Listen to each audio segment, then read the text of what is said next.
Chapter 3 is current electricity, in which the first topic is electric current.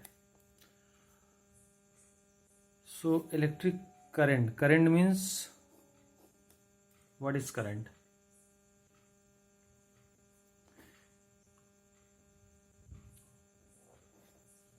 Electric current means flow of charge. Current means flow of anything. अगर water flow करता है तो water current, charge flow करता है तो electric current. जो चीज़ flow करे, electric current means flow of charge. जो डेफिनेशन दी है, डेफिनेशन है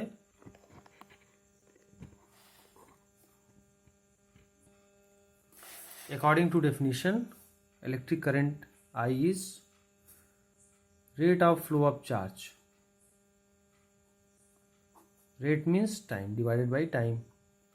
Then we get I is equal to Q upon T.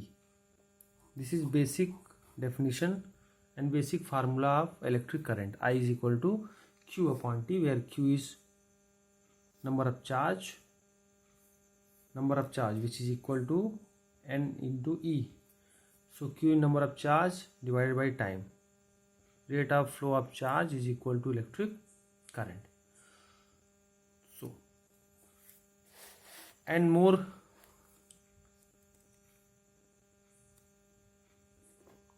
convenient definition of electric current is, if del Q be the net charge flowing across a cross section of a conductor during the time interval delta T.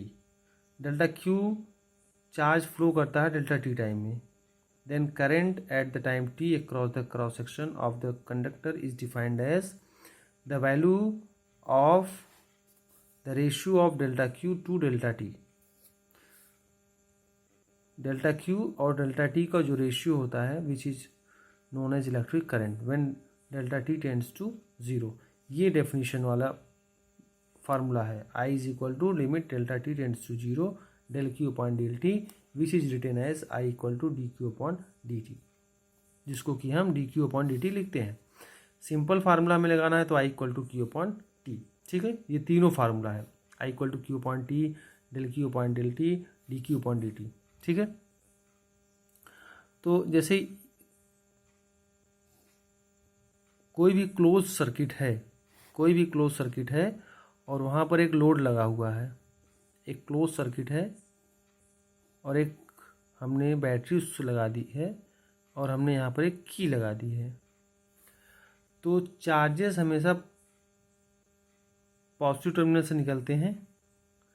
तो हमने ये positive terminal से charges flow किए। ठीक है, ये direction नहीं है अभी हमने यहाँ से पॉजिटिव टर्मिनल से इलेक्ट्रॉन्स फ्लो किए।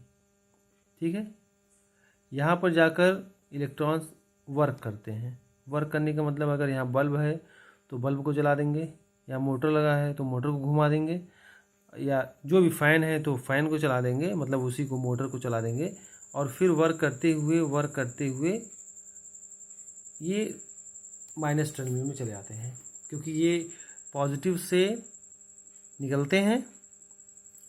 और तो अगर ये पॉजिटिव से तो पॉजिटिव ही निकलेंगे। ठीक है, पॉजिटिव आयन निकलते हैं और यहाँ से वर्क करते हुए निगेटिव टर्मिनल, ये माइनस इसको अट्रैक्ट कर लेता है, खींच लेता है। ठीक है, या आप यूँ कहें कि इलेक्ट्रॉन्स यहाँ से निकलते हैं। ठीक है, ये पॉजिटिव चार्जेस थे, इलेक्ट्रॉन्स माइनस वाले टर्मिनल से इलेक्ट्रॉन्स निकलते हैं, वर्क करते हैं और पॉजिटिव इसको अपनी तरफ अट्रैक्ट कर लेता है। ठीक है, तो ज़्यादातर हम तो यही मानते हैं कि इलेक्ट्रॉन्स निकलते हैं। इलेक्ट्रॉन्स क्यों निकलते हैं इसका भी आप देखिए कि जितने भी मटेरियल्स होते हैं वो उस एटम से बने होते हैं, और एटम्स में क्या होते हैं कि nucleus, and outside the nucleus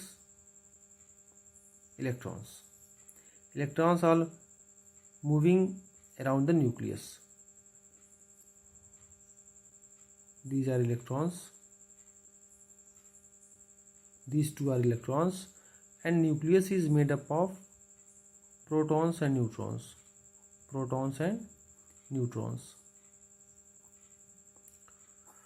कुछ ऐसे इलेक्ट्रॉन्स होते हैं, अच्छा इलेक्ट्रॉन और ये न्यूक्लियस दोनों एक दूसरे से बहुत स्ट्रॉन्ग बॉन्ड से जुड़े रहते हैं, लेकिन कुछ ऐसे भी मटेरियल्स होते हैं जिनमें इलेक्ट्रॉन लूजली बाउंड होते हैं, जिनको निकालना इजी होता है, और कुछ ऐसे भी होते हैं मटेरियल जिनसे इलेक्ट्रॉन को निकालना बहुत मुश्किल होता है। तो इलेक्ट्रॉन्स को हम निकाल सकते हैं। अगर हमने इलेक्ट्रॉन को निकाल लिया तो ये जो जिस मटेरियल का ये एटम है उसमें इलेक्ट्रॉन्स फ्रीली घूमते रहते हैं। जहाँ से हमने इलेक्ट्रॉन को निकाल लिया है, इलेक्ट्रॉन्स उसमें फ्रीली घूमते रहते हैं। अगर 2 इलेक्ट्रॉन निकाला गया है तो 2 फ्री घूमते हैं और एक दूसरे से कोलाइड भी करते रहते हैं। यहाँ से टकराया यहाँ गया, यहाँ से टकराया यहाँ गया, यहाँ से टकराया यहाँ गया, तो ये कोलाइड करते रहते हैं। और यही इलेक्ट्रॉन्स इलेक्ट्रिक करंट कंस्टिट्यूट करते हैं।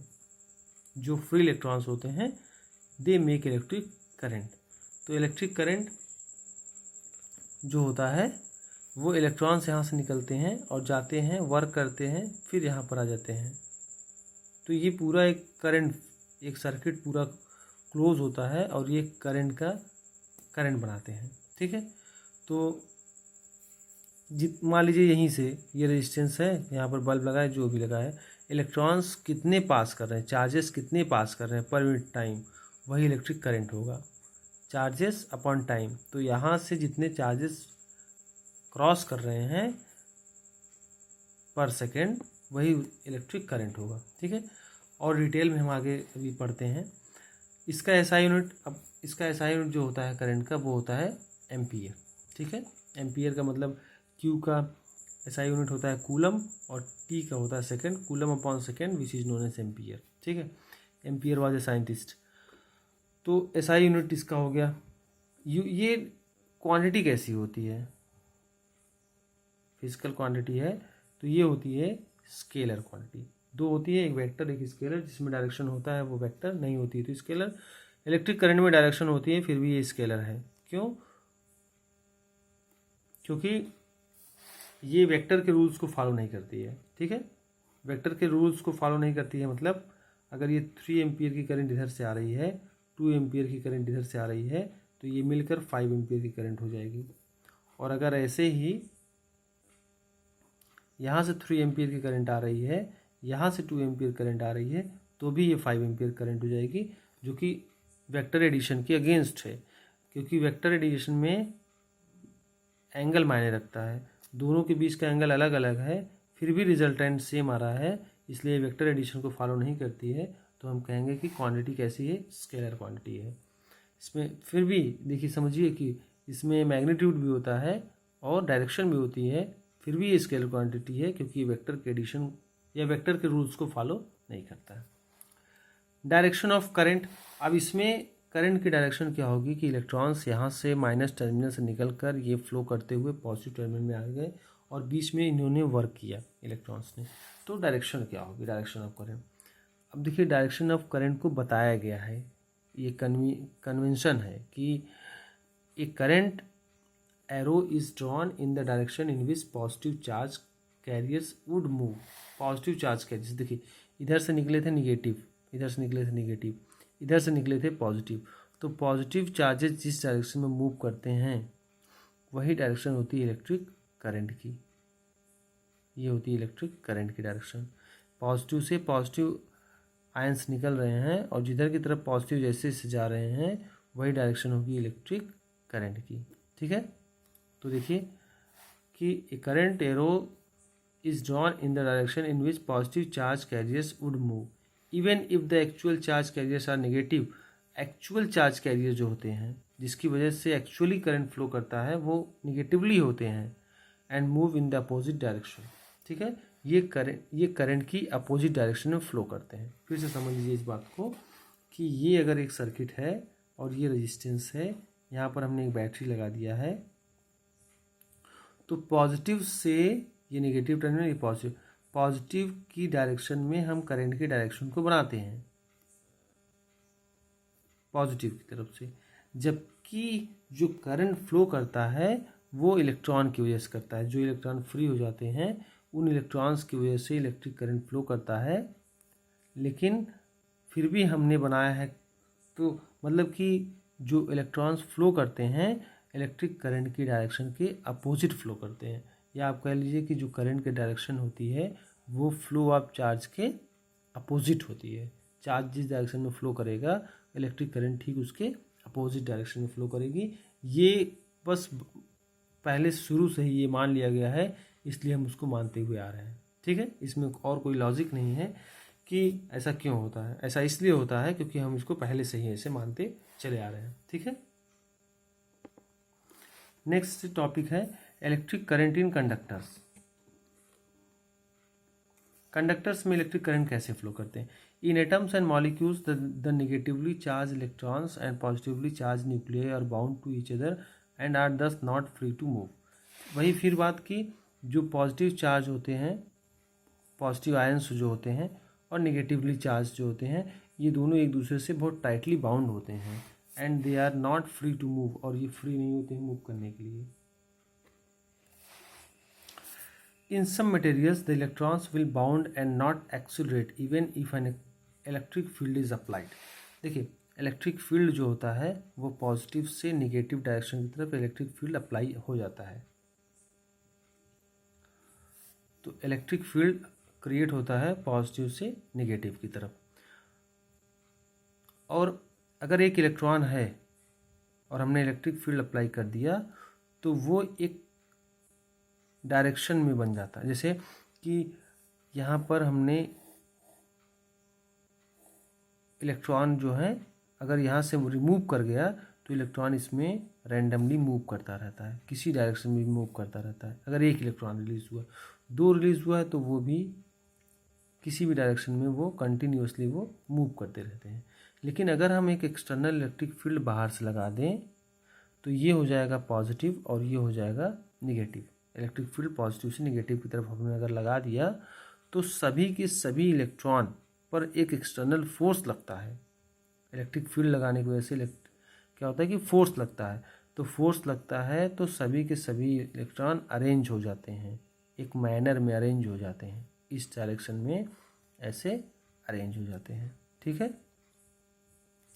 तब वो रैंडमली मूव नहीं करते हैं। जैसे हम इलेक्ट्रिक फील्ड को रिमूव कर देंगे फिर से ये रैंडमली मूव करने लगेंगे। तो in some material the electrons will bound and not accelerate even if an electric field is supplied.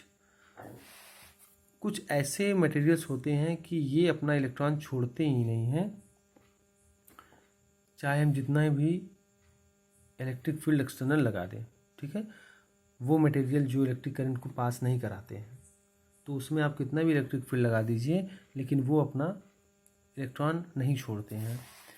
In metals some of electrons are practically free to move within the bulk material. अब ये अगर electron को move कर रहा है और इसमें randomly motion में है तो इसका मतलब है कि ये जो मटेरियल है ये कैसा है, कंडक्टर है। ठीक है, तो कंडक्टर में क्या होता है, इन मेटल्स मतलब मेटल है, some of electrons are practically free to move within the bulk material. These materials called conductors develop electric current in them when an electric field is applied. और इसमें randomly electron free हो जाते हैं वो randomly move करते हैं, और जब हम इलेक्ट्रिक फील्ड लगा देते हैं तो वो एक यूनिफॉर्म डायरेक्शन में, किसी भी एक डायरेक्शन में, ये पॉजिटिव है, इलेक्ट्रॉन इसके छूट चुके हैं और ये एक मैनर में अरेंज हो जाते हैं। ये एक मैनर में अरेंज हो जाते हैं जब हम एक एक्सटर्नल इलेक्ट्रिक फील्ड लगाते हैं तब। और ये जो इलेक्ट्रॉन इस डायरेक्टेड हो जाते हैं एक निश्चित डायरेक्शन में, ये करंट बनाते हैं। करंट कब बनेगा, जब भी चार्ज का फ्लो होगा। करंट यहाँ भी बनती है लेकिन एक रैंडमली मूव करते हैं, एक इस डायरेक्शन में मूव किया करंट बना, एक इधर मूव कर दिया तो अपोजिट डायरेक्शन में करंट बना, और दोनों एक दूसरे के मोशन को कैंसिल कर देते हैं, इसलिए यहाँ पर नेट करंट नहीं होता है। लेकिन यहाँ पर एक ही डायरेक्शन में है तो चार्ज का फ्लो हो रहा है, इसलिए यहाँ पर इलेक्ट्रिक करंट बनेगी। ठीक है, तो in metal some of electrons are practically free to move within the bulk material, these materials are called conductors, develop electric current in them when an electric field is applied. जब तक आप electric field apply नहीं करेंगे तब तक वो current नहीं बनेगा, ठीक है। when there is no electric field, the number of electrons traveling in any direction will be equal to number of electrons traveling in opposite direction। जैसे ही हम इलेक्ट्रिक फील्ड को हटा देंगे तो कुछ इस डायरेक्शन में हो जाएंगे, तो कुछ इस डायरेक्शन में हो जाएंगे, कुछ इधर हो जाएंगे, तो कुछ इधर हो जाएंगे, और वो एक दूसरे के मोशन को कैंसिल कर देंगे। तो so there will be no net electric current, तो कोई भी इलेक्ट्रिक करंट नहीं होगा, ठीक है। If an electric field is applied, plus q charge यहाँ पर, माइनस क्यू चार्ज यहाँ पर डिस्ट्रीब्यूट हो गया, तो एक इलेक्ट्रिक फील्ड प्लस से माइनस की तरफ बन जाएगा, और उसके बाद इलेक्ट्रॉन्स जो हैं वो एक यूनिफॉर्म डायरेक्शन में एक्सेलरेट हो जाएंगे, तब हमें इलेक्ट्रिक करंट मिलेगा। The electrons will constitute an electric current, कब? जब इलेक्ट्रिक फील्ड रहेगा, otherwise there is no electric current. उसके पहले कोई भी करंट हमें नहीं मिलेगी, ठीक है।